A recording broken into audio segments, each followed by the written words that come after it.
మహాభారతంలో ఒక వాక్యాన్ని ప్రయోగించారు. అందులో యుద్ధేహం ప్రతియోధ్యవ్య యుద్ధమానస్త్వ యానఘా అన్నారు. అంటే ఎప్పుడైనా సరే యుద్ధం అనేటటువంటిది నేను ప్రారంభం చేసి నీ మీద బాణాలు వేస్తే నువ్వు బాణాలు వెయ్యాలి తప్ప నీ అంత నువ్వుగా నా మీద బాణప్రయోగం చెయ్యవద్దు. యుద్ధేహం ప్రతియోద్ధవ్య యుద్ధమానస్త్వ అనఘా. అనఘా అంటే పాపములు లేనివాడా, నేను బాణములు వేసినప్పుడు నువ్వు బాణమును వెయ్యి. అందుకని ఇంత విశాల హృదయంతో ఆయన పిరికివాడై కాదు, గురు శిష్య సంబంధం కీర్తి ప్రతిష్టలతో వర్ధిల్లాలని, శిష్యుడు పాప పంకిలంలో చిక్కుకోకుండా ఉండాలని అర్జునుడి దగ్గర ప్రత్యేకమైనటువంటి గురుదక్షిణ రూపంలో ఈ మాట పుచ్చుకున్నాడు. ఈ మాట పుచ్చుకోవడం ద్వారా ఒక గురు పదవిని అలంకరించిన వాడిగా ద్రోణాచార్యుల వారు సమున్నతమైనటువంటి రీతిలో మరింత కాంతివంతమై కీర్తితో శోభించాడు. అంత గొప్పగా శిష్యుణ్ణి ఉద్ధరించుకుని ఆ తరువాతి కాలంలో ద్రుపదుడు ఆలోచన చేశాడు. ద్రుపదుడు అంటే ద్రోణాచార్యుల వారి యొక్క బాల్య స్నేహితుడు. ఒకప్పుడు ద్రోణుడు తన యొక్క కుమారుడైనటువంటి అశ్వత్థామ పాల కోసం ఏడుస్తుంటే స్నేహితుడు కదా, ఆదుకోపోతాడా, 4 ఆవులు దూడలైనా ఇవ్వకపోతాడా అని చెప్పి వెడితే అవమానించి పంపించినటువంటి ద్రుపదుణ్ణి పట్టి తీసుకురావడమే గురుదక్షిణ అని అడిగితే కురుపాండవ వీరులు అందరూ కలిసి వెళ్ళి యుద్ధం చేసి కౌరవులు ఓడించలేకపోయినా అర్జునుడు భీముడు వెళ్ళి ద్రుపదుణ్ణి ఓడించి రథం యొక్క ఇరుసుకి కట్టి తీసుకొచ్చి ద్రోణాచార్యుల వారికి గురుదక్షిణ చెల్లించి మాట నిలబెట్టుకున్నారు. తనని అంత అవమానించినా కూడా నిజానికి ద్రోణాచార్యుల వారు ప్రతీకారం తీర్చుకోలేదు. ఆయన తలుచుకుంటే ద్రుపదుణ్ణి రాజ్యభ్రష్టుణ్ణి చేయగలడు. ఆయన తలుచుకుంటే ద్రుపదుణ్ణి అప్పుడే సంహరించగలడు. ఆయన తలుచుకుంటే తన శిష్యులకు చెప్పి శాశ్వతంగా ద్రుపదుణ్ణి కారాగార వాసంలో ఉంచగలడు.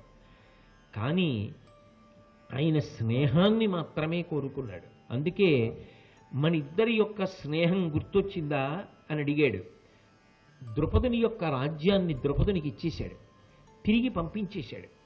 పంపించిన ద్రుపదుడు మాత్రం 2 విధాలుగా ఆలోచించాడు.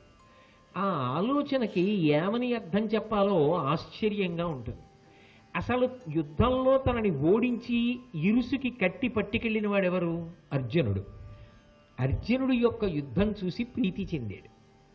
అసలు తనని కట్టి పట్టుకెళ్ళిన వాడి మీద ప్రేమ పుట్టింది.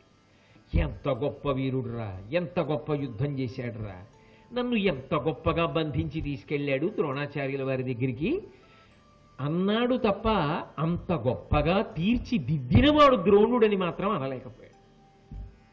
ఎందుచేత అంటే నా స్నేహితుడు నా అవమానమునకు కారణమయ్యాడని ద్రోణాచార్యుల వారి మీద పగ పెంచుకున్నాడు. ఒక్కొక్క వ్యక్తి జీవితంలో ఒక్కొక్క సంఘటన జరుగుతుంది. ఆ సంఘటన మనిషి ఎలా ఆలోచిస్తాడు అన్నదాన్ని బట్టి అతని భవిష్యత్ ఆధారపడి ఉంటుంది. ద్రుపదుడు బహుశः ఆ సమయంలో ఇంకొకలా ఆలోచించి నేనెంత తప్పు చేశాను ద్రోణుడు నా దగ్గరికి వచ్చినప్పుడు, కానీ నా స్నేహితుడు ద్రోణుడు నన్ను అలా చేయలేదే, అంత గొప్ప శిష్యుల్ని తయారు చేసి నన్ను బంధించి తీసుకెళ్లాడే, అయినా వదిలిపెట్టేశాడే, ఇక పైన ద్రోణుడితో శాశ్వత స్నేహాన్ని నిలుపుతాను అని అనుకుని ఉండి ఉంటే బహుశः మహాభారతం ఎటువైపుకి తిరిగి ఉండి ఉండేదో. ఎప్పుడు ద్రోణుడు పుట్టాడో అప్పుడే ద్రోణుడి మృత్యువు కూడా పుట్టాలి. ఎందుకంటే ఇది మర్త్యలోకం కనుక. అందుకే అదే సమయంలో వృషతుడికి మేనకని చూసిన కారణం చేత ఈ ద్రుపదుడు పుట్టాడు. అక్కడ భరద్వాజుడికి ద్రోణుడు పుట్టాడు. ద్రోణుడికి పక్కనే ఈ ద్రుపదుడు పుట్టాడు అంటే నిజానికి ద్రుపదుడి రూపంలోనే ద్రోణుడి మృత్యువు కూడా వచ్చేసింది. ద్రుపదుని యొక్క కొడుకు ద్రోణుడి యొక్క వధకి కారణమై ఉండొచ్చు, కానీ పగ మాత్రం ద్రుపదుడిదే కదా. ఆయన ఏమనుకున్నాడంటే 2 రకాలుగా ఆలోచించాడు. ఇంతటి మహావీరుడు, ఇంతటి విలువిద్యా నైపుణ్యం ఉన్నవాడు, నన్ను యుద్ధరంగంలో ఓడించినటువంటి వాడు అర్జునుడు. ఆ అర్జునుడితో నాకు శాశ్వతమైనటువంటి బంధుత్వం కలగాలి.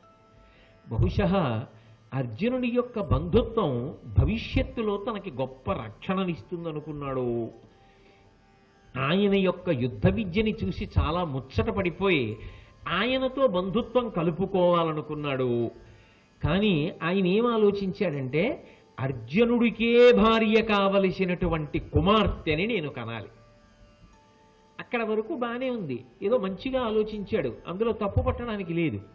కానీ రెండవ పార్శ్వం మాత్రం చాలా దారుణంగా ఆలోచించాడు. ద్రోణుడు చూపించిన స్నేహభావాన్ని ద్రుపదుడు చూపించలేకపోయాడు. ఇప్పుడు ద్రోణుణ్ణి వధించగలిగినటువంటి కుమారుడు ద్రుపదుడికి కావాలి. ఆయన లక్ష్యం ఏమిటంటే ద్రోణుణ్ణి వధించాలి. నిజానికి ద్రోణుడు ద్రుపదుణ్ణి వధించాడా? వధించలేదు. కానీ ఆయన ఏమనుకున్నాడంటే, నన్ను చంపేస్తే బాగుండేది, చంపిన కన్నా ఎక్కువగా చంపేశాడు అవమానం చేసి. తన శిష్యుల ముందు నన్ను కట్లు విప్పి వెనక్కి పంపించేశాడు. అంటే చంపిన కన్నా ఎక్కువ అవమానం కదా, బ్రతికించి చంపాడు. కాబట్టి ద్రోణుడు బ్రతకకుండా చంపాలి. కానీ నా శక్తి చాలదు, నేను ద్రోణుడిని ఎదుర్కొనలేను. ద్రోణుడి శిష్యుడైనటువంటి అర్జునుడు అల్లుడైనా ద్రోణుణ్ణి చంపుతాడని నమ్మకం లేదు. ఎందుకంటే గురువు అపారమైన ధర్మనిష్ట కలిగిన వాడు. గురువు పేరు చెప్తే పొంగిపోతాడు అర్జునుడు. ఆ శిష్యుడి పేరు చెప్తే గురువు గారు పొంగిపోతారు. ఒక్కనాటికి అర్జునుడు చంపడు. నిజం కూడా అంతే. ఎందుకనంటే నిజంగా ద్రోణాచార్యుల వారిని సంహరించాలనుకుంటే సంహరించగలిగిన శక్తి ఉన్న అర్జునుడికి ఆ ఆలోచన ఎన్నడూ రాలేదు. గురువు గారిని చంపుదామన్న ఆలోచన రాలా. ఎందుకంటే ఆ గురువు అంటే అంత ప్రాణం అర్జునుడికి. ఒక్కనాటికి చంపడం. నాకు అల్లుడు అవుతాడు, అల్లుణ్ణి చేసుకోగలను ఓ కూతుర్ని కని, అది కూడా ఏదో కూతుర్ని కని గాను. అర్జునుడు పెళ్లి చేసుకోవాలి అంటే ఆమె కారణజన్మురాలై ఉండాలి. అంత గొప్ప కూతుర్ని పొంది అర్జునుణ్ణి అల్లుణ్ణి చేసుకుంటారు. అంత గొప్ప కొడుకుని పొంది ద్రోణుణ్ణి సంహరిస్తాడు. తాను చెయ్యలేనిది తన కొడుకు ద్వారా సాధించాలనుకున్నాడు. ఆత్మావై పుత్రనామాసి, తానే కదు తన కుమారుడి రూపంలో భూమి మీద తిరుగుతాడు అని వేదవాక్యం. కాబట్టి ఇప్పుడు ఈ రెండు ఎలా సాధించాలి అని ఆలోచించాడు. బాగా ఆలోచిస్తే ఆయనకి ఏం తట్టిందంటే, ద్రోణాచార్యుల వారి దగ్గర ఉన్నటువంటిది అపారమైనటువంటి విలువిద్య. ఆయన దగ్గర తయారైన వాళ్లే తప్ప ఈ ప్రపంచంలో ఆ రోజులలో ఎవడైనా, భారతదేశం కాదు సుమండి, ఏ దేశం నుంచి ఎవరొచ్చి విలువిద్య నేర్చుకున్నా ద్రోణాచార్యుల వారి దగ్గరే నేర్చుకున్నారు ఆ రోజుల్లో. అంటే యావత్ ప్రపంచానికి విలువిద్య నేర్పి కీర్తి సంపాదించి ఈ దేశాన్ని అంత పై స్థాయిలో నిలబెట్టిన ఘనత ద్రోణాచార్యుల వారిది. అటువంటి ద్రోణుణ్ణి చంపగలిగిన దిట్టెక్కడున్నాడు? ఎక్కడా లేడు. ఆయన్ని చంపగలిగిన వాడు లేడు. ఆయన్ని చంపాలంటే ఒకటే మార్గం, ఆయన చచ్చిపోవాలనుకోవాలేమో అంతే. ఎందుకు అనుకుంటాడు? కాబట్టి ద్రోణుణ్ణి చంపగలిగిన వాడంటే వాడు కారణజన్ముడై ఉండాలి. వాడు లౌకికంగా జన్మించిన వాడు ఎవ్వరూ కూడా ద్రోణుడి దగ్గర విద్య నేర్చుకుని ద్రోణుణ్ణే చంపాలి అంటే అంత గొప్ప పటుత్వం ఉన్నవాడు ఎప్పటికి పుడతాడు. పుట్టినవాడు అంత గొప్పవాడు అవుతాడని ఎక్కడ నమ్మకం? అందుకని వాడు కారణజన్ముడు కావాలి అంటే నాకు కూడా బ్రాహ్మణ సహాయము కావాలి. ఇది కేవల క్షాత్రము వలనో కొడుకుని కూతుర్ని కండం వల్ల జరిగేది కాదు. ఇందులో బ్రాహ్మణ సహాయం అవసరం. కాబట్టి నేను రాజ్యాన్ని రాజ్య పరిపాలనని పక్కన పెట్టి మంత్రులకు అప్పగించి బ్రాహ్మణ సేవ చేస్తూ వెడతా. అటువంటి మహావీరుడైనటువంటి కొడుకుని, అంత గొప్ప కూతుర్ని నాకు బిడ్డలుగా పొందగలిగినటువంటి అవకాశాన్ని, అధికారాన్ని యజ్ఞం చేసి కట్టబెట్టగలిగినటువంటి మహాపురుషులు ఎక్కడున్నారో వెతుక్కుంటారు. నేను రాజ్యాన్ని రాజ్య పరిపాలనని పక్కన పెట్టి మంత్రులకు అప్పగించి బ్రాహ్మణ సేవ చేస్తూ వెడతా. అటువంటి మహావీరుడైనటువంటి కొడుకుని, అంత గొప్ప కూతుర్ని నాకు బిడ్డలుగా పొందగలిగినటువంటి అవకాశాన్ని, అధికారాన్ని యజ్ఞం చేసి కట్టబెట్టగలిగినటువంటి మహాపురుషులు ఎక్కడున్నారో వెతుక్కుంటారు అని బయలుదేరాడు. బయలుదేరి భారతదేశం అంతటా తిరుగుతున్నాడు. ప్రత్యేకించి నదీ తీరాలలో కుటీరాలు వేసుకుని ఉంటారు. వానప్రస్థాశ్రమము అని. గృహస్థాశ్రమం తర్వాత వానప్రస్థాశ్రమం స్వీకరించి కేవలం భార్యతోటి తపస్సు చేస్తూ ఉంటారు, ఇంద్రియములను నిగ్రహించి. మహాతేజోమూర్తులు, గొప్ప గొప్ప విద్యలను అభ్యసించిన వాళ్ళు ఎక్కడున్నారో వాళ్ళ ద్వారా చేయించాలి ఆ యజ్ఞం. కాబట్టి ఇప్పుడు వాళ్ళని వెతుక్కుంటూ తిరుగుతున్నాడు. తిరగగా ఆయనకి ఒక చోట అనేక దేశాలు తిరగగా గంగానదీ తీరంలో వానప్రస్థ ఆశ్రమంలో ఉన్నటువంటి కాశ్యప గోత్రానికి సంబంధించినటువంటి యాజీ ఉపయాజీ అనబడేటటువంటి అన్నదమ్ములు దర్శనమయ్యారు. ఎవరినో విచారణ చేశాడు, వీళ్ళిద్దరిలో ఎవరు సమర్థుడు అని అడిగాడు. మరి బ్రహ్మస్థానంలో కూర్చుని యజ్ఞం చేయించాలిగా, అందులో నైపుణ్యం చూడండి. పెద్దవాడు కదా అని చట్టుకునేం తొందరపడలేదు. పెద్దవాడైతే మాత్రం చిన్నవాడు గొప్పవాడు కాకూడదని ఎక్కడుంది? అందుకని వీళ్ళిద్దరిలో ఎవరు బాగా సమర్థత కలిగిన వాడు, అంత గొప్ప యజ్ఞం చేయించాలంటే ఇద్దరు కారణజన్ములు సృజింపబడేటట్టుగా చెయ్యాలంటే మాటలా. కాబట్టి ఎవరు చేయిస్తారని అడిగారు. అడిగితే ఎవరో అన్నారు, తమ్ముడు గొప్ప సమర్థుడు, అన్నగారి కన్నా కూడా తమ్ముడే గొప్ప తపశ్శక్తి ఉన్నవాడు, ఆయన చేయించగలడు అన్నారు. ఈయన ఉపయాజి దగ్గరికి వెళ్ళాడు. వెళ్ళి ఆయనకి నమస్కారం చేశాడు. ఆయన కనుబొమ్మలు ఎగరేశాడు. ఏమన్నాడు? ఆయన ఏం పెద్ద మాట్లాడ్డు. ఆయన హడావిడి, ఆయన తపస్సు ఆయనది. కాబట్టి ఈయన ఆ ఉపయాజి దగ్గరికి వెళ్ళి, మునినాథ, నాకు సత్సుత జననంబగునట్టి క్రతువు సద్విధి గావించిన కృతకృత్యుడనగుదుం కొనుమిచ్చద నీకు 1,00,000 గోధేనువులన్ అన్నాడు. నాకు 2 కోరికలున్నాయి. ఒకటి, అర్జునుడికే భార్య కాదగినటువంటి ఒక గొప్ప కన్యకామణి నాకు కూతురుగా రావాలి. అటువంటి కూతురు పుట్టడానికి యజ్ఞం చెయ్యాలి. అలాగే అవధ్యుడు, ఎవ్వరూ చంపలేరు ద్రోణుణ్ణి. భరద్వాజ మహర్షి యొక్క కుమారుడు. అటువంటి ఆ ద్రోణాచార్యుల వారిని యుద్ధంలో చంపగలిగినటువంటి కొడుకు నా కడుపున పుట్టాలి. ఈ 2 కోర్కెలు తీర్చడానికి మీరు నా పనుపున యజ్ఞం చేస్తే, నా కోర్కెలు తీరేటట్టుగా నన్ను అనుగ్రహిస్తే మీకు 1,00,000 పాడి ఆవులు ఇస్తాను. గోధేనువులన్ అంటే ఏమిటంటే దూడలు కలిగినటువంటి ఆవులు.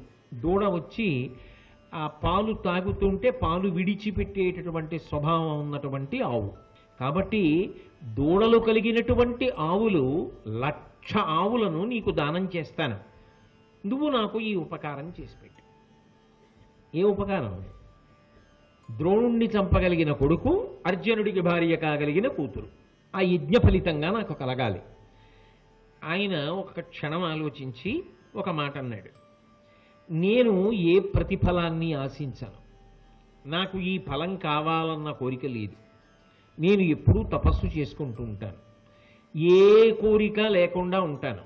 కాబట్టి నువ్వు 1,00,000 పాడి ఆవుల్ని ఇస్తాను అని చెప్పి నాతో అన్నావు. నువ్వు అన్న మాటలకి పొంగిపోయి యజ్ఞాలు చేయించేటటువంటి వర్గానికి చెందినవాడను నేను కాదు. కాబట్టి నువ్వు తప్పు తలుపు తట్టావు. నువ్వేదో పాడి ఆవుల్ని ఇస్తానంటే నేను పొంగిపోయి తప్పకుండా వచ్చి నీకు యజ్ఞం చేసి పెడతానని నువ్వు అనుకున్నావు. అసలు నేను అటువంటి ఫలసంధి ఉన్నవాడిని కాను. ఆ ఫలాన్ని కోరుకునేవాడిని కాదు. అందుకని అలా ఎవరైనా ఫలాన్ని కోరుకుని చేయించేవాళ్ళు ఉన్నారేమో, అటువంటి వాళ్ళని వెతుక్కో. అంటే ఆయన ఎంత నిస్వార్థంగా ఉంటాడో, ఎంత ప్రతిఫలాపేక్ష లేకుండా ఉంటాడో, ఎంత గొప్ప హృదయం ఉన్నవాడో ఆలోచించండి. అక్కడ తప్పట్టుకున్నాడు.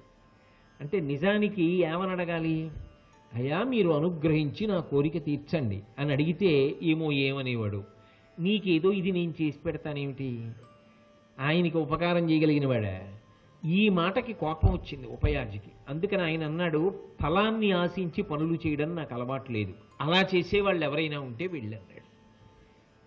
అని ద్రుపదుడు తప్పు తెలుసుకున్నాడు. ఓ, ఈ మాట నేను అనకూడదు, అనకుండా ఆయన అడగవలసింది. అడిగితే ఆయన ప్రసన్నుడైతే చేసి పెట్టేవాడు. ఆ తర్వాత ఆయనకి కావాలంటే ఏమైనా అడిగేవాడేమో. కానీ నేనేమిటి బేరం పెట్టడం? ద్రోణాచార్యుల వారి వధ చెయ్యగలిగిన కొడుకు పుట్టడానికి, అర్జునుడికి భార్య కాగలిగినటువంటి కూతురు పుట్టడానికి ఖరీదు 1,00,000 ఆవులే, దూడలునే? అదే నేను నీకు ఇస్తానని మాట్లాడే పద్ధతి.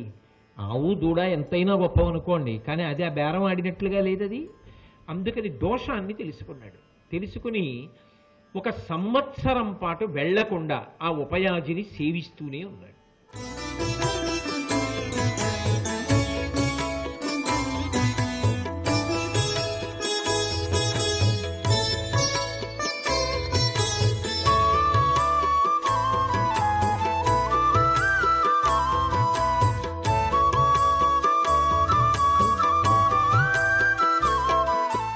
సర్వం శ్రీ ఉమామహేశ్వర పరబ్రహ్మార్పణమస్తు.